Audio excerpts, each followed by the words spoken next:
Muy buenos días, hermanos, que el Señor les continúe bendiciendo en esta hermosa mañana.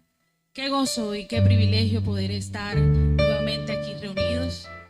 Quizá no de la misma forma, pero estamos en un mismo sentir para alabar y glorificar el nombre del Señor.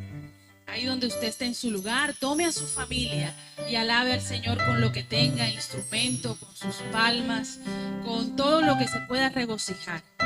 Tome ahí también su Biblia y vamos a leer en Primera de Crónicas 16:27. Primera de Crónicas 16:27. Dice así la palabra del Señor: alabanza y magnificencia delante de él, poder y alegría en su morada. Tributad a Jehová, oh familias de los pueblos, dad a Jehová gloria y poder, dad a Jehová la honra debida a su nombre.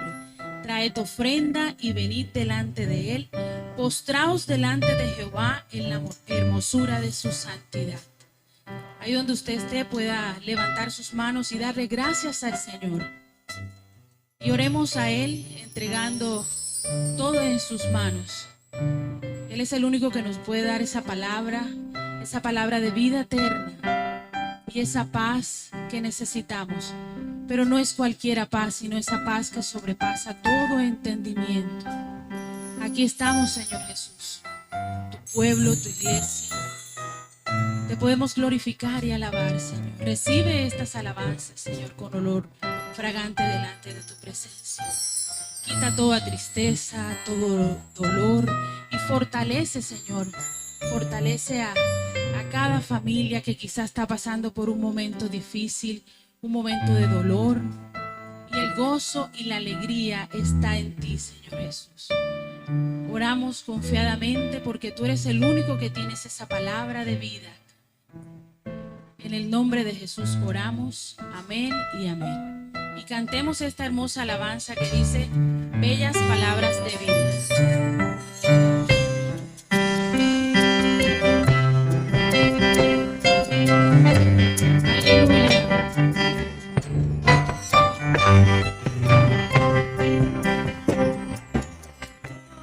Cámbiamelas otra vez, bellas palabras de vida.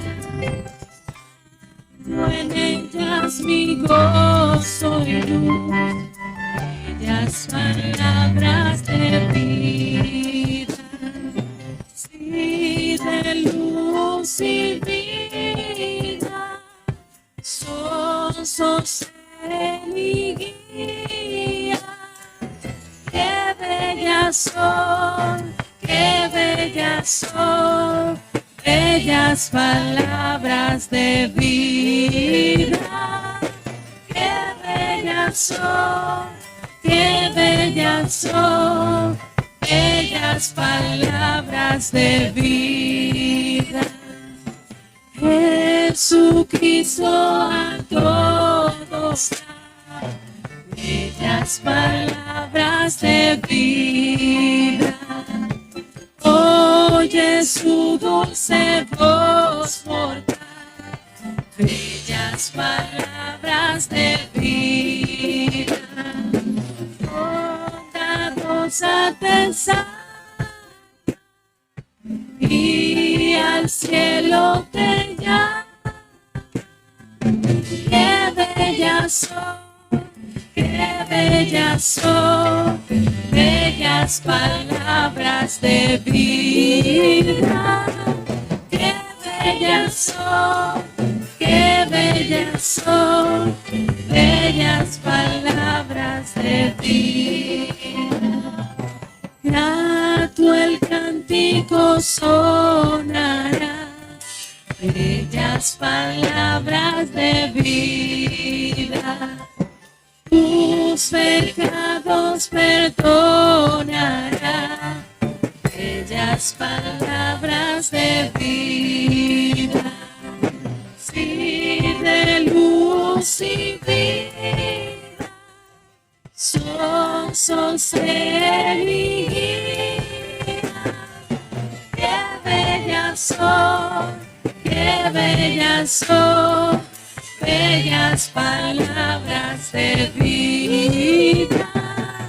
Qué bellas son, qué bellas son, bellas palabras de vida.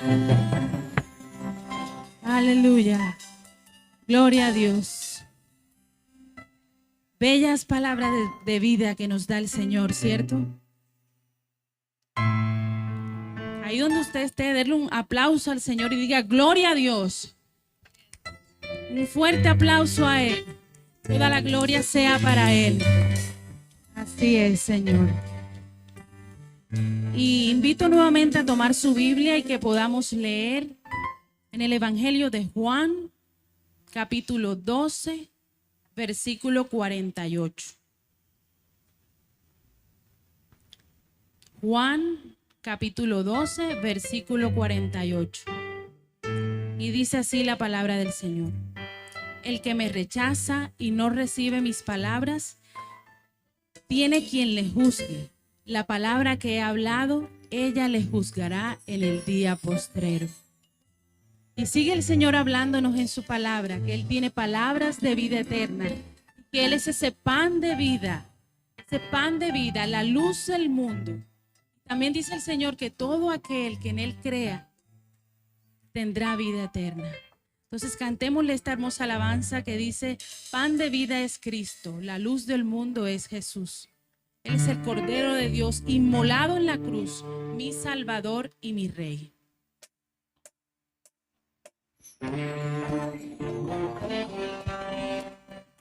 Cántele al Señor con gozo y con alegría.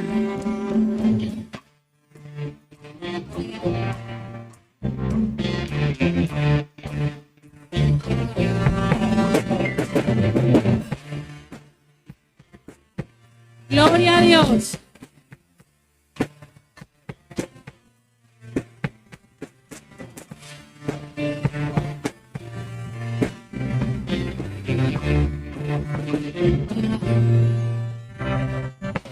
Pan de vida es Cristo, la luz del mundo es Jesús, Cordero de Dios inmolado en la cruz, mi Salvador y Rey.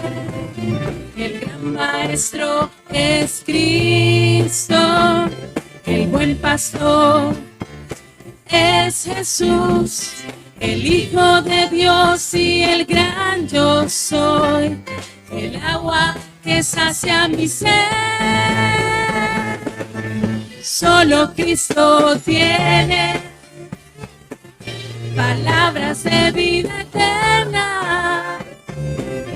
Solo Cristo tiene palabras de vida eterna. Para el afligido, para el quebrantado, para todo aquel que quiera ser libre de pecado.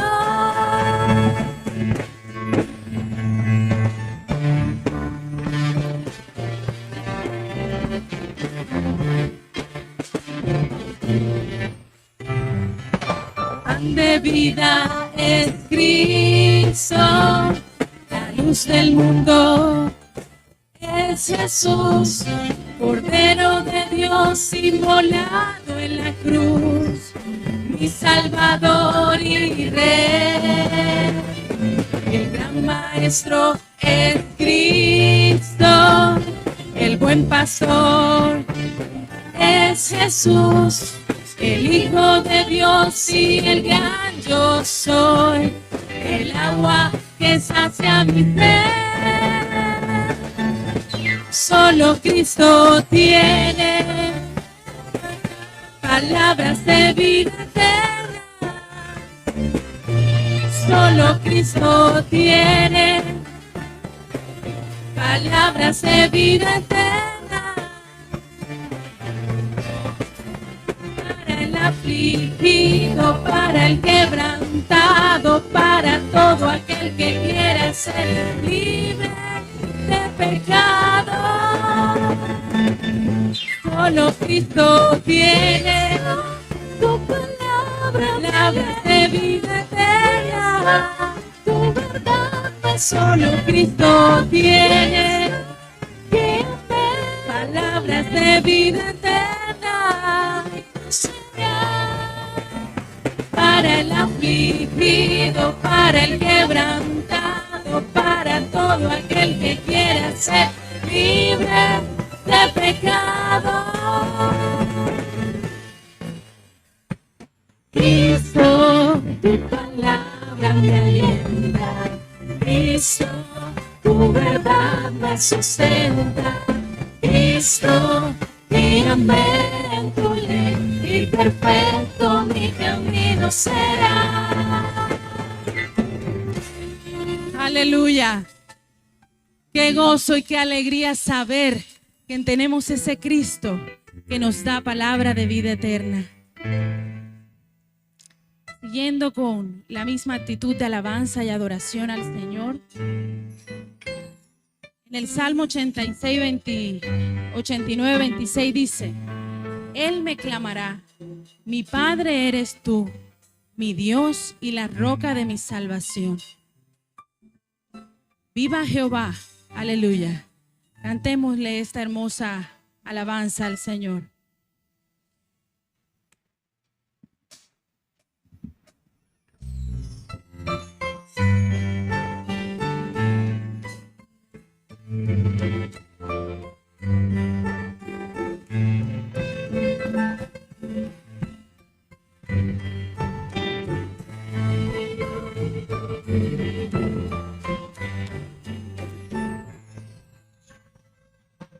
Eres la roca de mi salvación, mi fortaleza, Señor,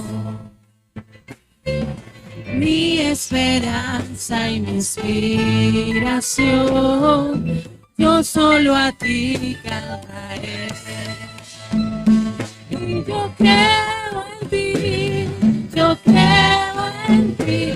Tú has sido siempre fiel, mi ayudador en mi necesidad. Siempre contigo estaré.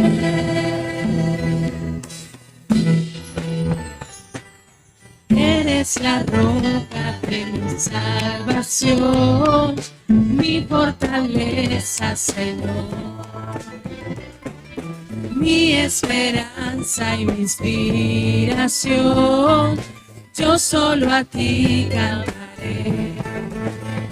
Y yo creo en ti, yo creo en ti. Tú has sido siempre fiel, mi ayudador en mi necesidad.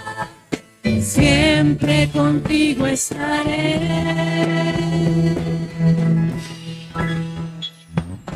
Eres la roca de mi salvación, mi fortaleza, Señor. Aleluya. Y bendita sea mi roca y engrandecido sea el Dios de mi salvación. Ahí donde usted se encuentra, dele ese fuerte aplauso al Señor. Levante sus manos, dele gracias a Él. ¿A dónde más iremos, Señor, sino a ti? Aleluya. Gracias, Señor, por ser nuestro sustento, nuestro soporte. Gracias, Padre, por tu palabra. Aleluya. Gracias al Señor por este tiempo que nos permite alabarle y adorarle a Él. De igual forma nos regocijamos con esos hermanos que han cumplido años, que han cumplido desde el 26 de abril hasta el 3 de mayo. Ellos son Gladys Marimón, Sara Rodríguez, Iván Castilla, Ana Reyes y Ingrid Puerta. Cantémosle a ellos esta hermosa canción de cumpleaños. En el nombre de Dios, para ti es nuestro canto. Deseamos que tengas un feliz cumpleaños. Y en el año que empieza, se aumentará tu fe, como allá en 1:9, como allá en 1:9 del libro de Josué. Un feliz cumpleaños, que el Señor les conceda, les bendiga y les guarde hasta el día en que Él venga, les conceda el deseo de servirle y amarle.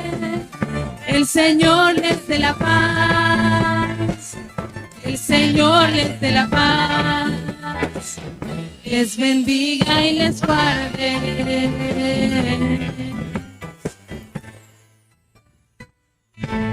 Aleluya, gloria a Dios. Oremos por ellos.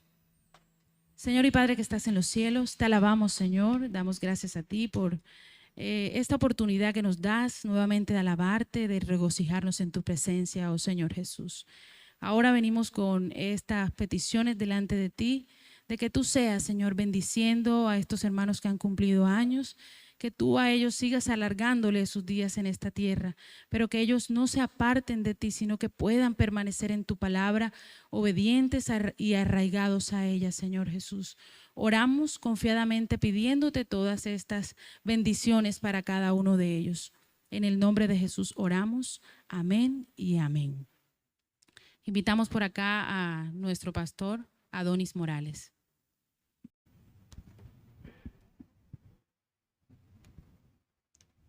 Buenos días, amados hermanos, y a todos los que nos acompañan en esta hora. Queremos continuar con la celebración de este culto. Ya ustedes saben, por las condiciones a que estamos siendo sometidos en este tiempo, y es precisamente el de tener que hacer un esfuerzo en modificar los horarios y las actividades que desarrollamos.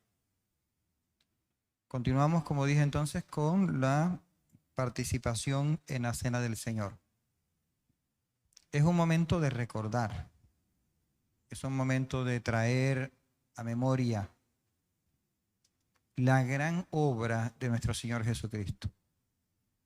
En la cruz, Él realizó su mayor demostración de amor para con toda la humanidad, y también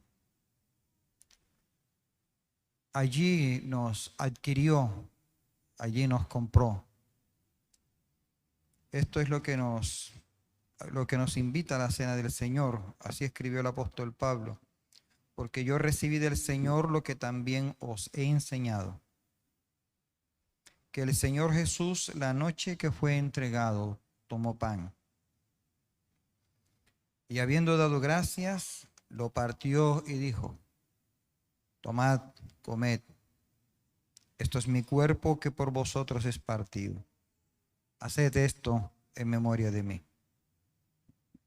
Asimismo tomó también la copa después de haber cenado, diciendo: esta copa es el nuevo pacto en mi sangre. Haced esto todas las veces que la bebiereis en memoria de mí. Así pues, todas las veces que comiereis este pan y bebiereis esta copa, la muerte del Señor anunciáis hasta que Él venga. Así que decía, este es un tiempo para recordar el derramamiento de la sangre de nuestro Señor Jesucristo. Yo quiero invitarles entonces a todos allí en casa a tomar el pan. Demos gracias al Señor por el pan que descendió del cielo, por nuestro Señor Jesucristo. Demos gracias por Él.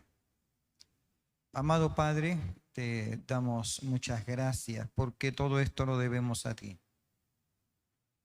Todo esto realmente ha sido tu plan, tu hermoso plan para con nosotros los hombres. Gracias por enviar a Jesús para que nos diera vida, para que nos persuadiera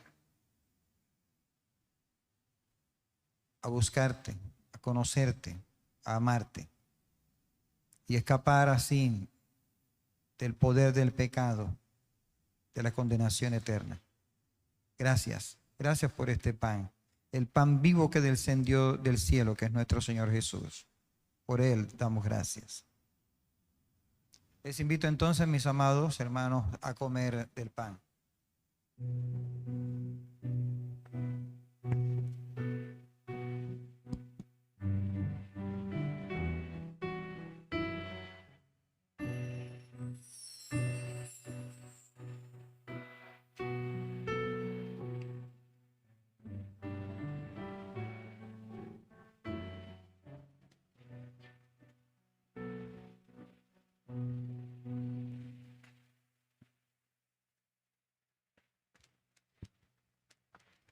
¿Qué me puede dar perdón?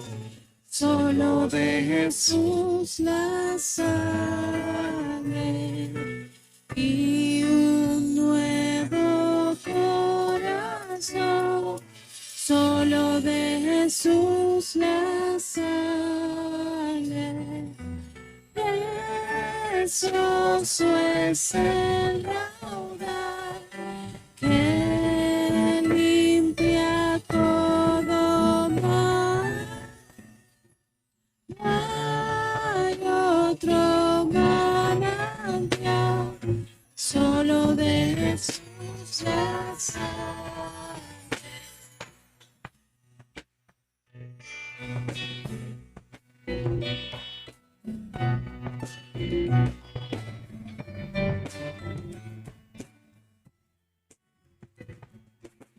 ¿Qué me puede dar perdón? Solo de Jesús la sangre y un nuevo corazón. Solo de Jesús la sangre.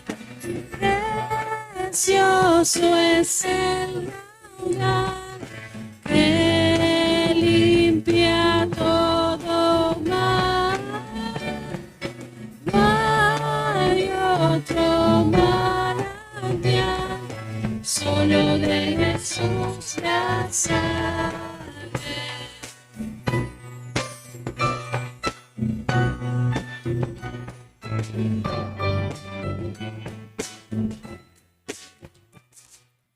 El rescate eficaz, solo de Jesús la sangre. Trajo santidad y paz, solo de Jesús la sangre. Precioso es el raudal que limpia todo mal.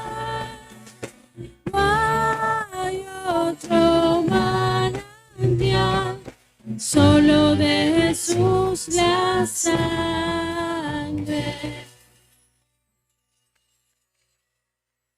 Solo de Jesús la sangre.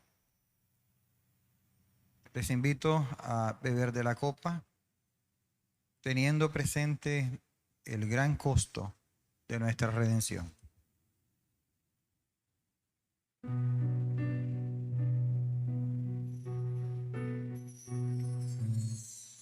Continuemos entonando este bello himno.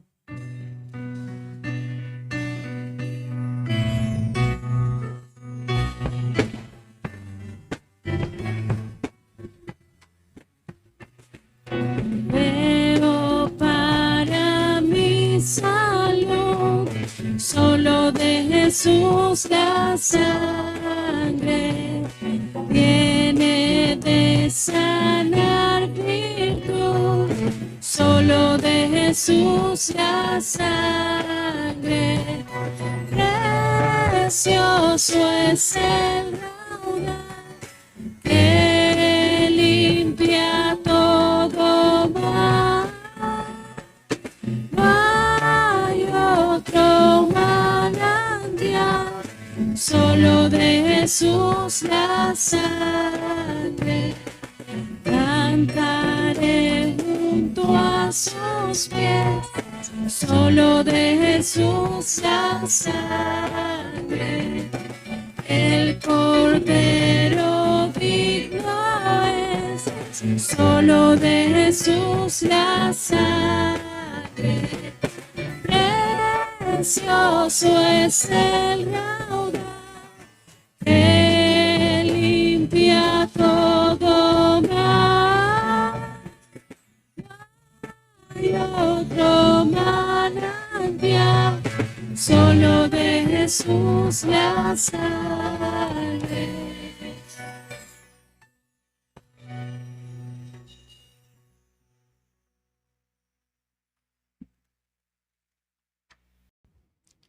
Es el momento, amado hermano, de la meditación en la palabra del Señor.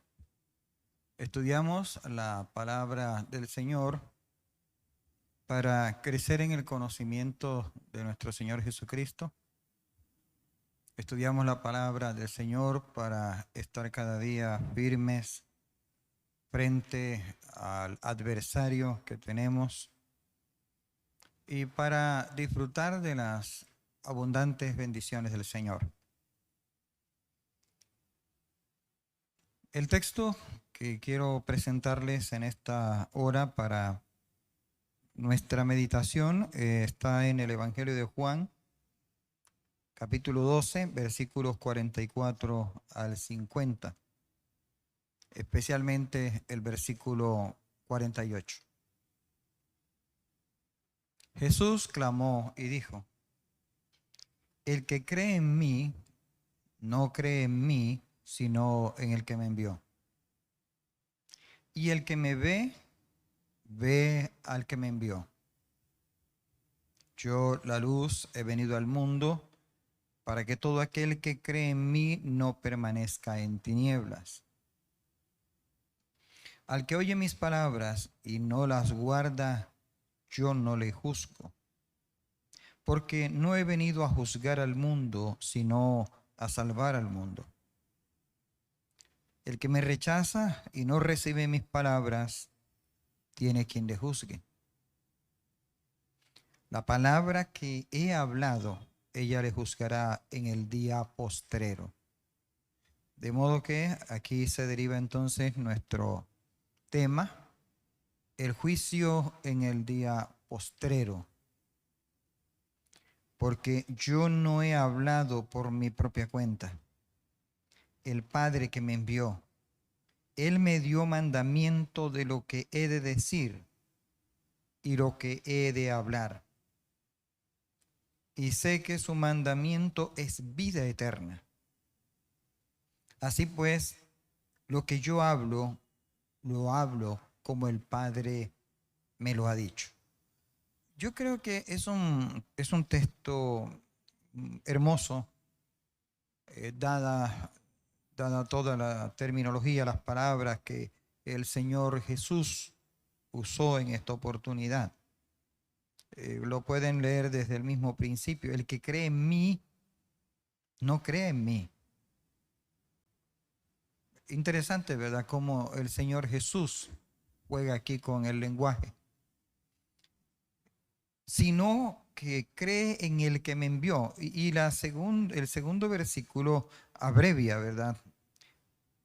Dice que el que me ve y no hace la explicación que hizo en la parte anterior, ve al que me envió. Así que en la primera parte podría simplemente haber dicho: el que cree en mí, cree en el que me envió, sin tener que hacer esa explicación en este párrafo. Interesante texto. Yo invito a todos a leerlo con atención y a meditar en él. Recuerden que venimos hablando de la escatología bíblica. Venimos hablando de la escatología del amor. Cómo se halla presente en el amor en esos tiempos finales, en ese tiempo final. Decía, ¿verdad?, en estos domingos que hay una serie de eventos, hay muchos eventos que van a ocurrir en el día final, en el tiempo postrero. Y uno de esos es el juicio. Recuerdan bien que está establecido que los hombres mueran una sola vez y después el juicio. Para Jesús había un día postrero en el cual su mensaje publicado, dado a conocer, sería usado con el fin de determinar la culpabilidad de sus oyentes y para juzgar a cada individuo. Creo yo que es maravilloso observar la manera como él lo presenta. Espero poderlo mostrar en esta mañana. Que haya un juicio final no parece ser una buena noticia para muchos. ¿Para qué un juicio final? ¿O por qué un juicio final? Pero esta noticia es parte del Evangelio, ¿verdad? Cuando se habla de que el Evangelio será predicado, el Evangelio, la buena noticia, incluye el anuncio de un juicio. Es una buena noticia. ¿Por qué es una buena noticia? Porque nos podemos preparar para ese día del juicio y no salir avergonzados en ese día. Así que se incluya dentro de la predicación es muy oportuno. Amados hermanos, hemos dicho en algunas ocasiones que las predicaciones están centradas en muchos otros aspectos llamativos, interesantes para la congregación hoy día, pero temas como este van quedando en el olvido, van quedando atrás, y estos temas no pueden jamás ser echados al olvido. Son fundamentales. Entonces, ¿por qué un día del juicio? ¿Por qué un día del juicio?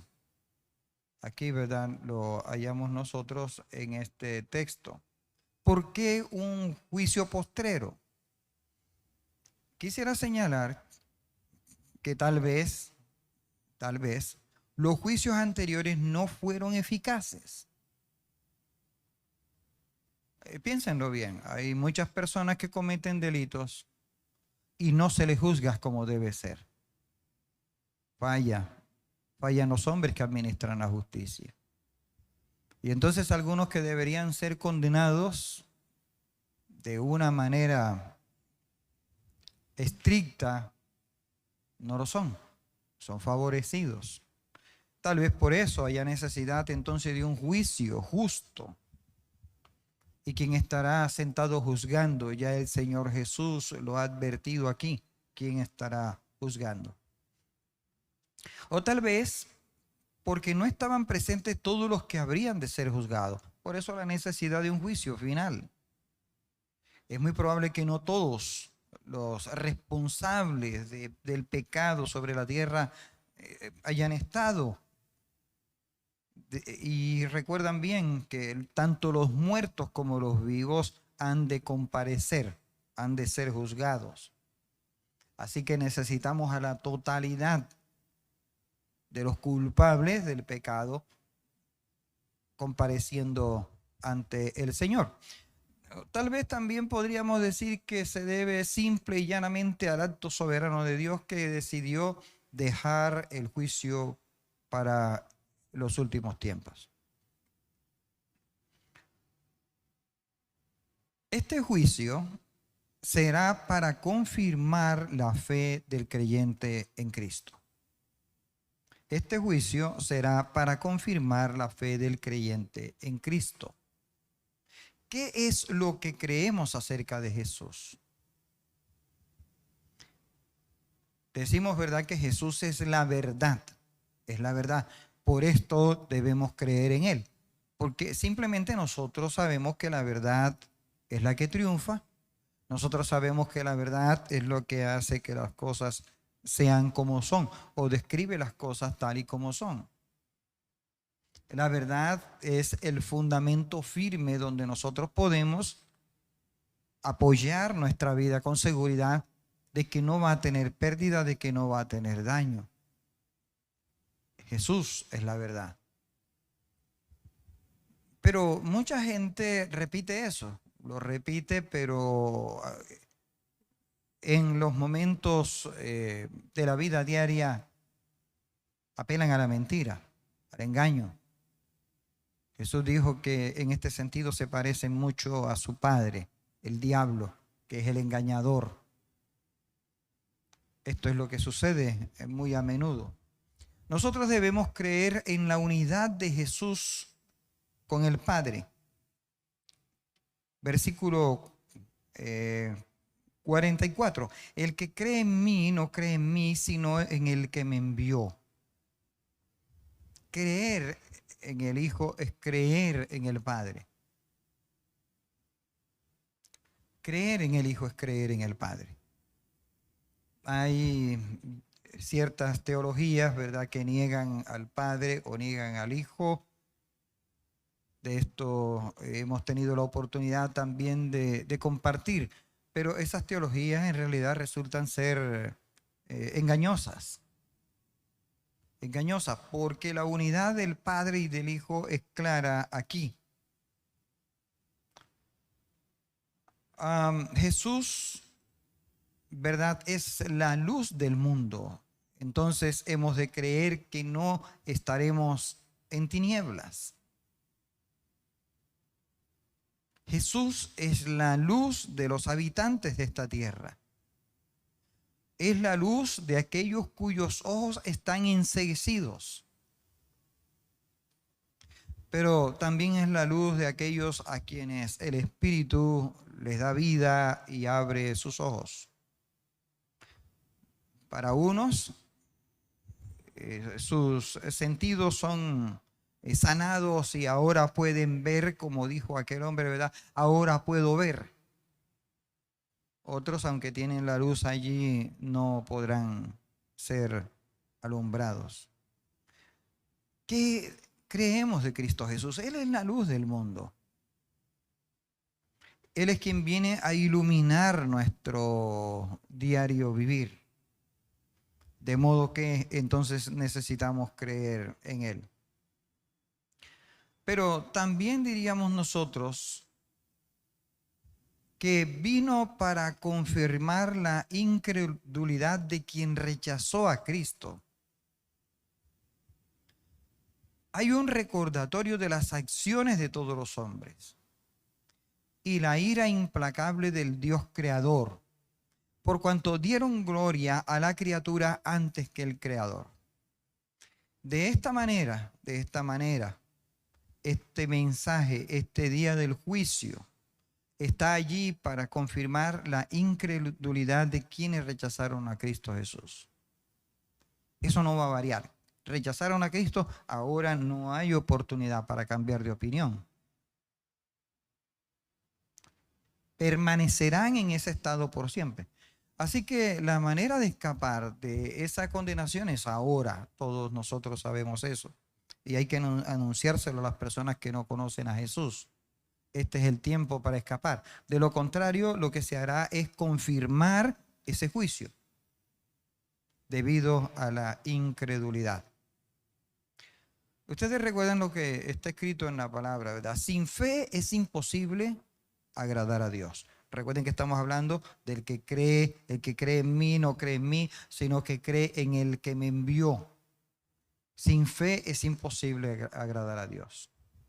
El creer implica la respuesta del hombre pecador ante Jesús.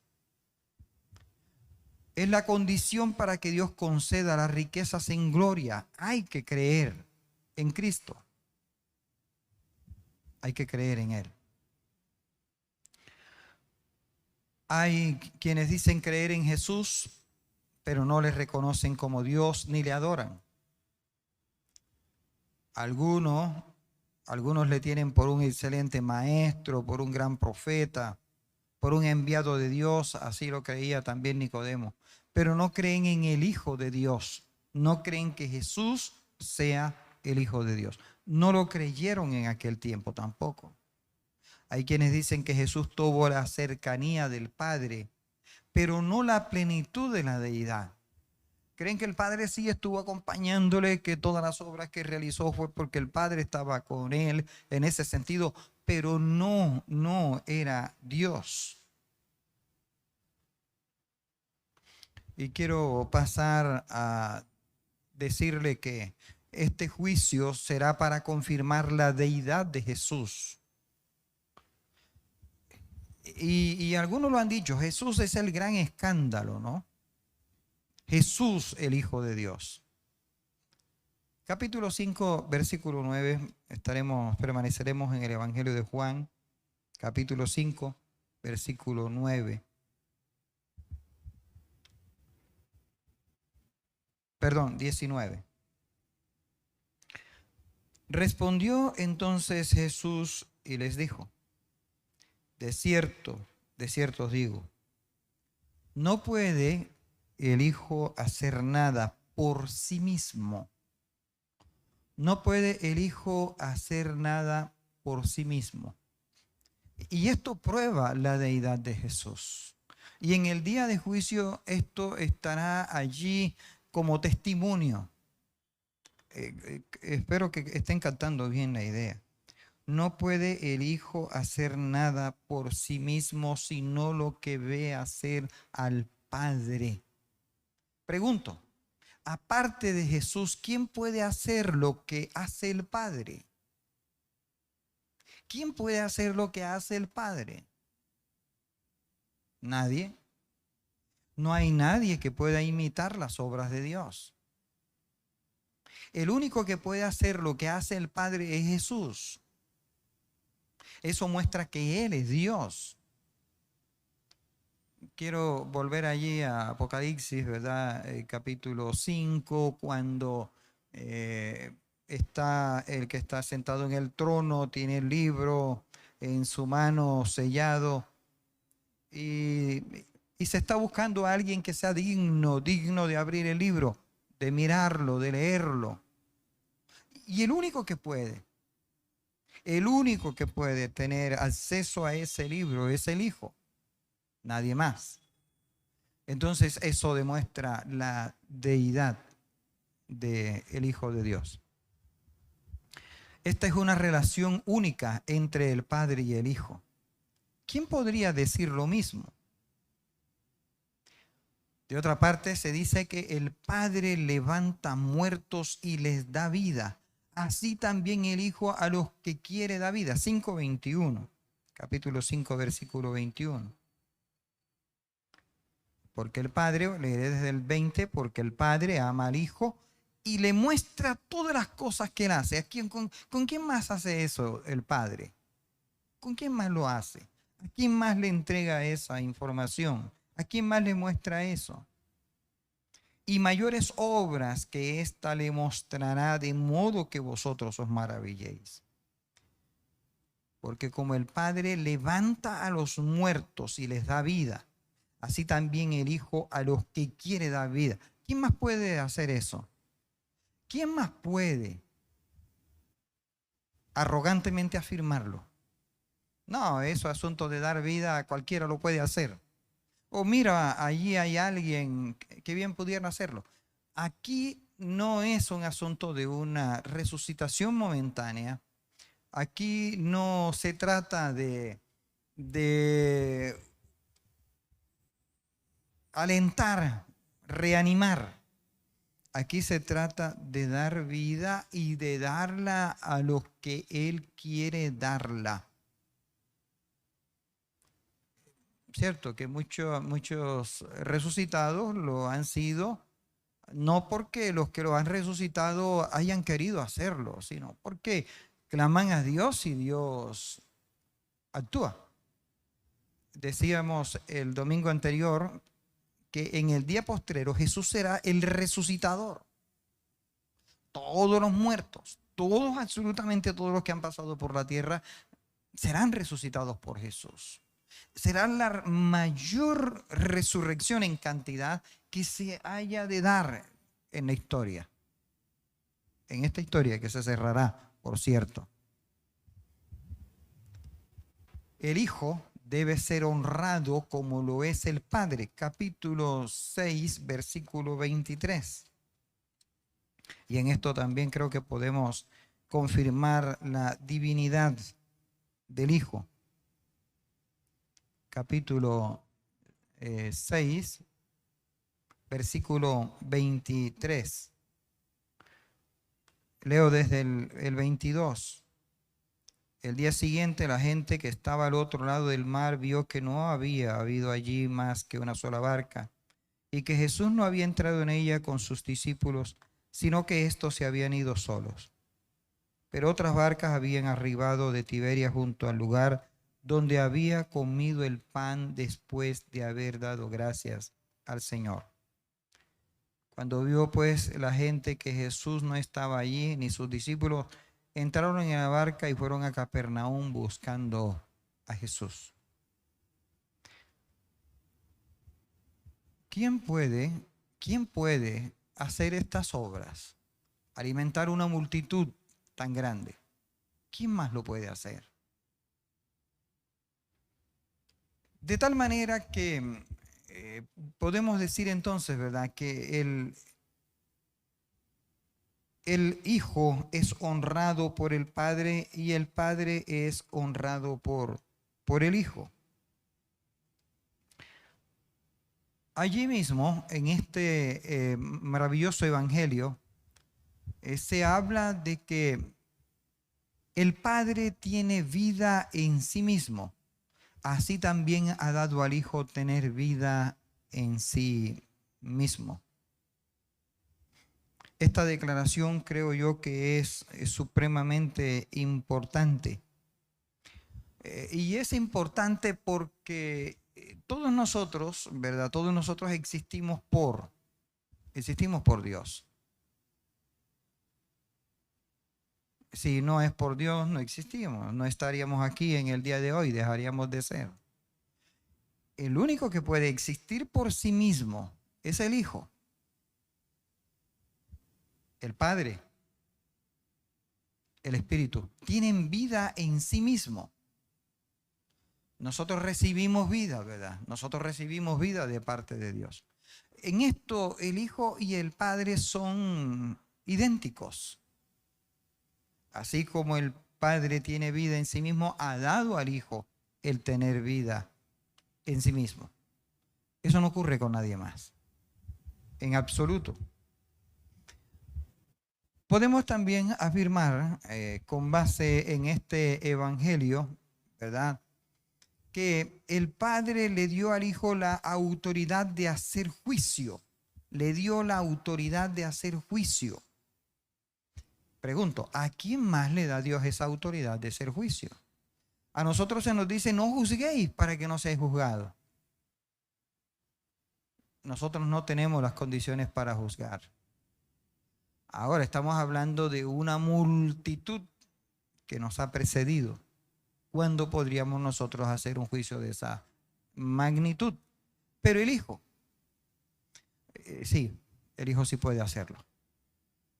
Creo que en este sentido, todas aquellas personas, ¿verdad?, que permanecen en algún tipo de práctica criminal,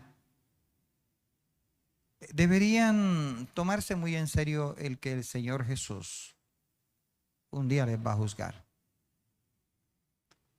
Y tenemos unas maneras, ¿verdad?, como muy cariñositas para referirnos a Jesús, al Padre, pero no será suficiente eso para evitar el juicio a que seremos sometidos.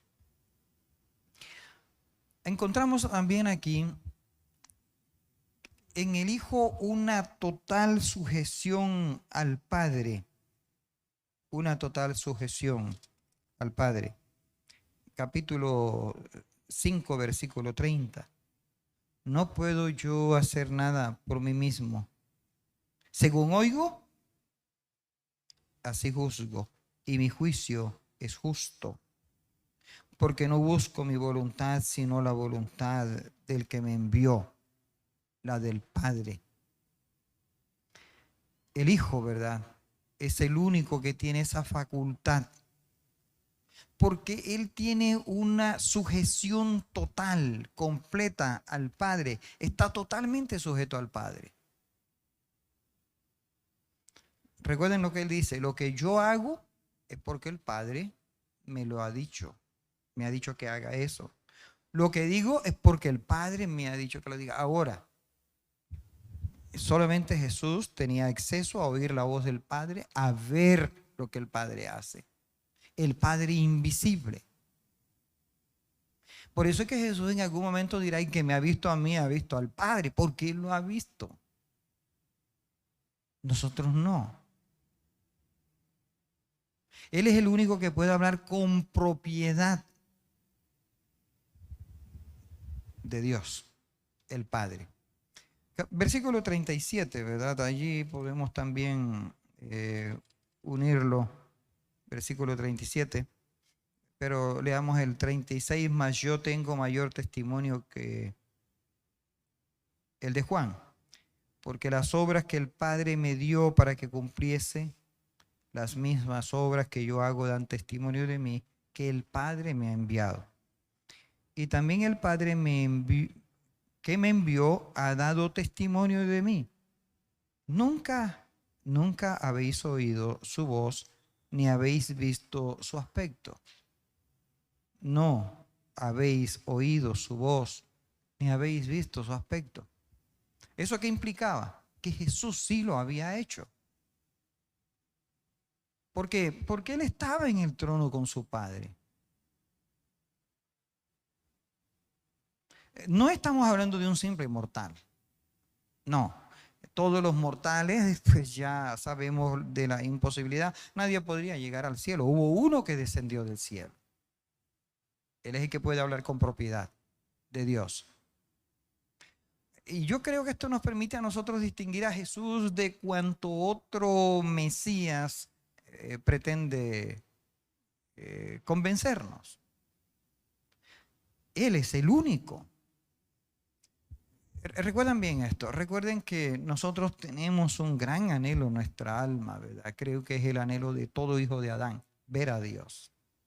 Queremos ver a Dios. Y lo podemos ahora observar en estas declaraciones de Jesús, en el pasaje que ya hemos leído.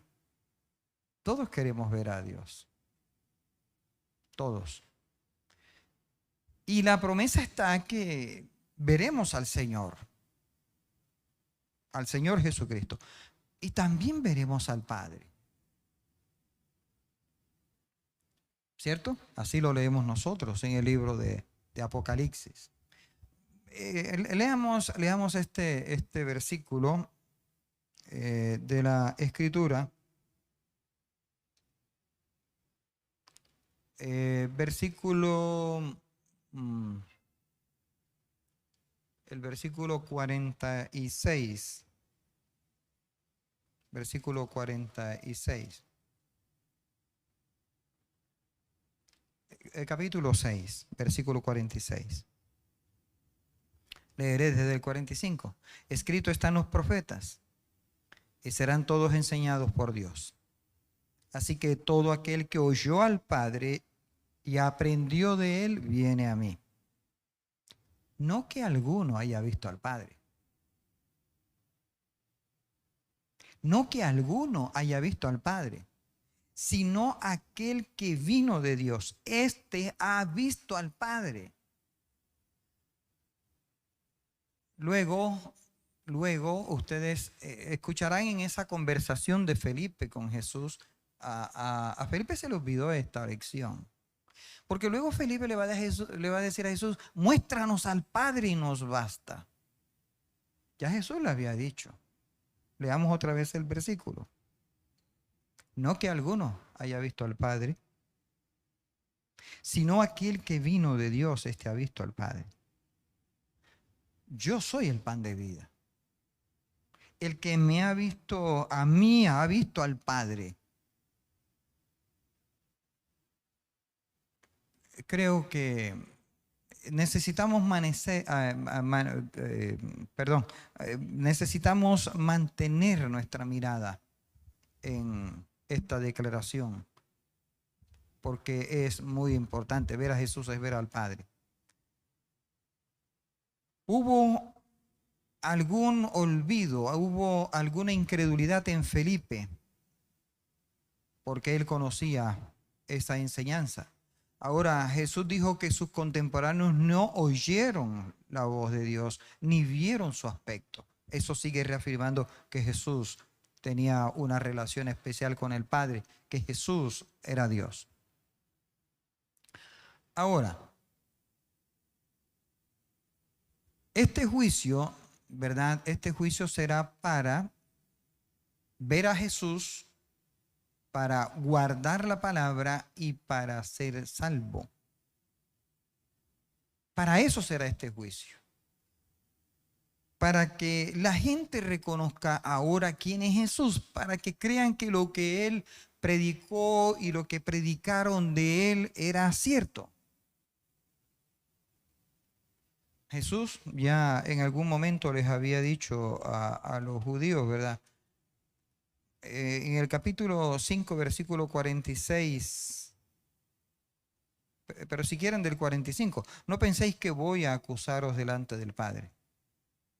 Hay quien os acusa, Moisés, en quien tenéis vuestra esperanza. Porque si creyeseis a Moisés, me creeríais a mí, porque de mí escribió él. Pero si no creéis a sus escritos, ¿cómo creeréis a mis palabras? Esto es lo que necesitamos, ¿verdad? Creer. Y sabemos que por esa fe seremos salvos. Pero también sabemos que por la desobediencia a esas palabras habrá condenación. Jesús, el Señor Jesús, habló de salvación. Él repitió una y otra vez que había venido a la tierra para salvar. Para salvar. Dijo, para eso he venido a este mundo, para salvar, no para condenar. Por eso su nombre, Jesús, el Salvador. Él es el Salvador. Hay esperanzas en Jesús. Hay esperanza en Jesús de salvación. De modo que quien en este día esté escuchando y esté leyendo este texto debe aprovechar para colocar toda su fe en el Señor Jesús.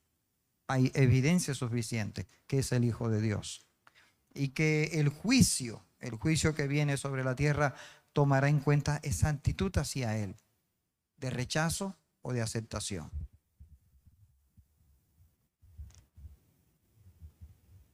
Este juicio será para confirmar la palabra hablada en el día postrero.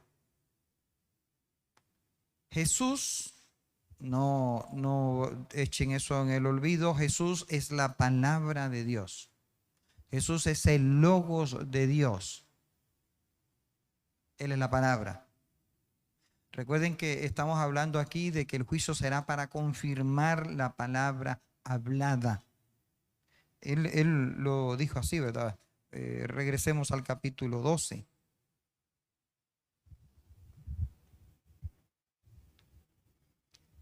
Y creo que hay que tomar en consideración muy detenida este texto.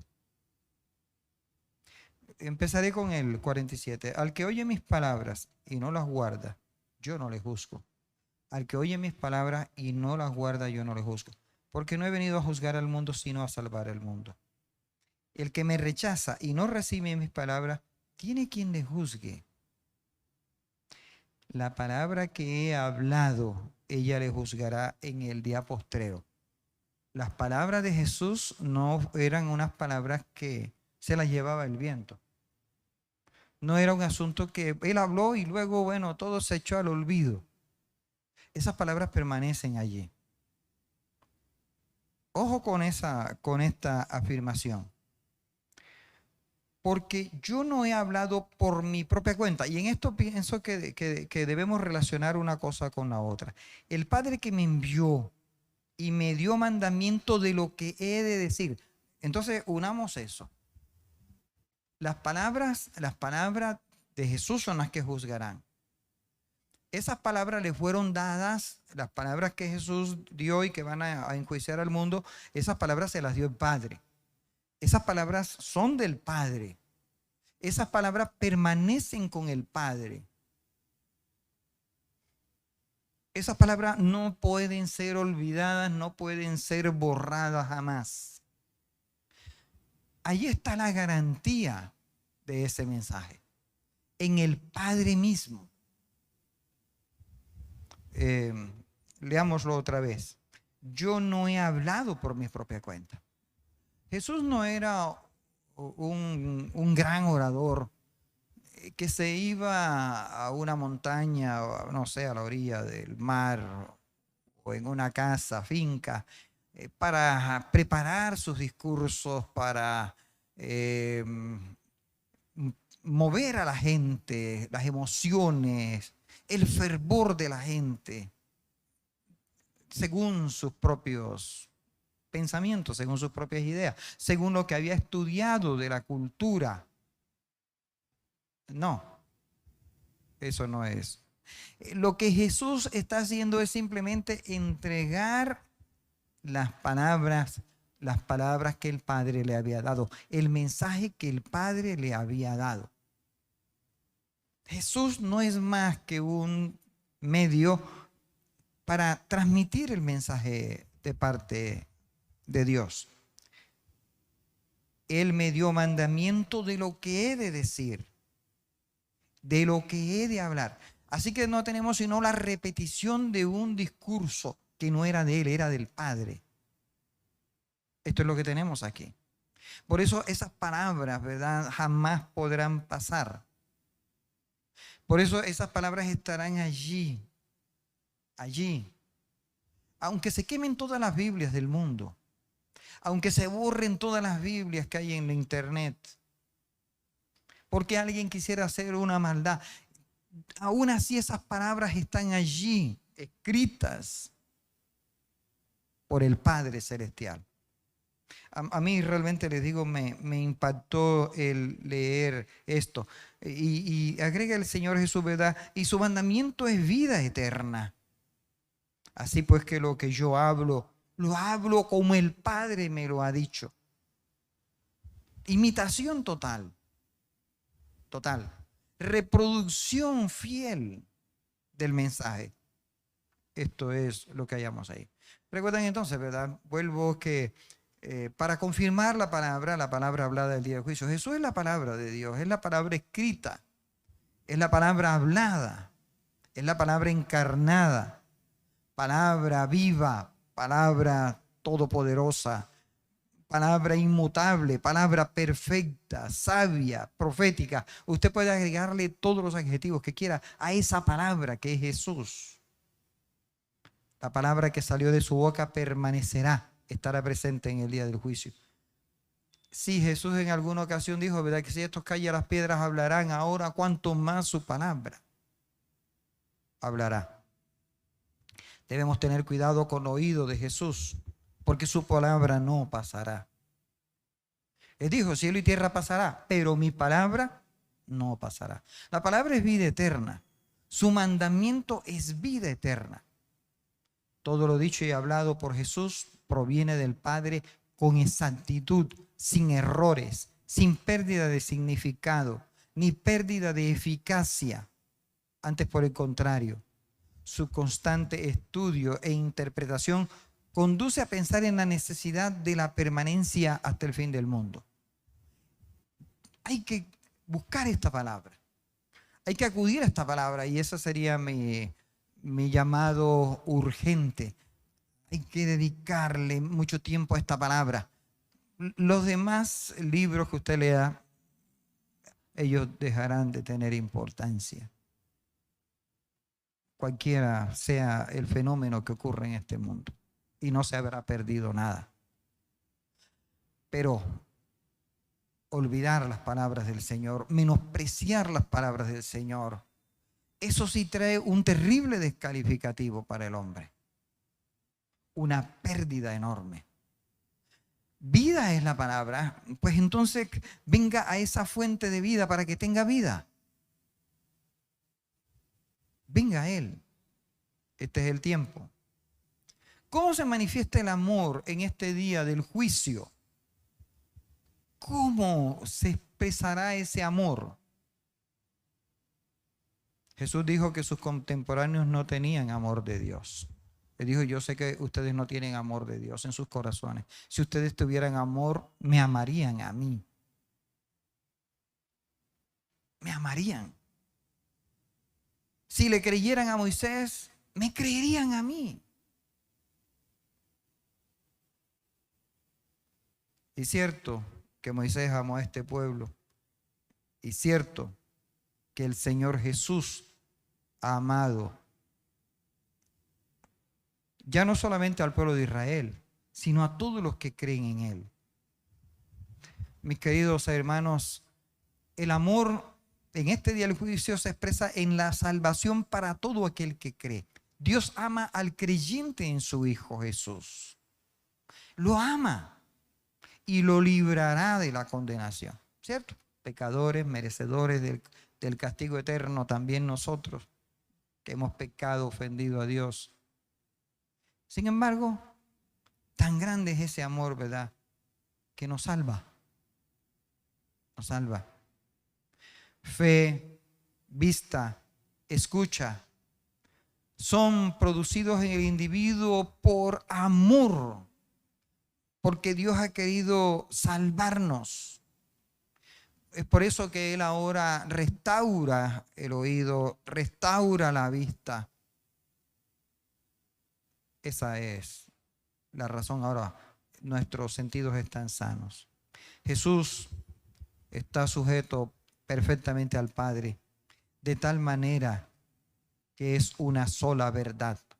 La verdad dada por el Padre y la verdad transmitida por su Hijo. Qué grande amor que el Padre lo haya enviado, nos lo haya enviado. Qué maravilloso amor. Envió a su Hijo para que nos visitara. Eterno Padre, queremos agradecerte porque nos has advertido acerca del juicio postrero. Habrá justicia, verdadera justicia.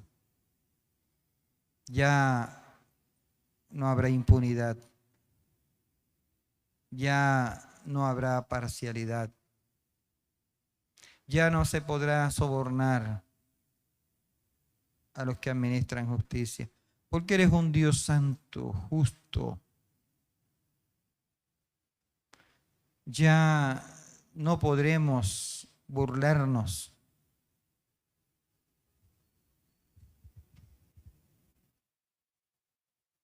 de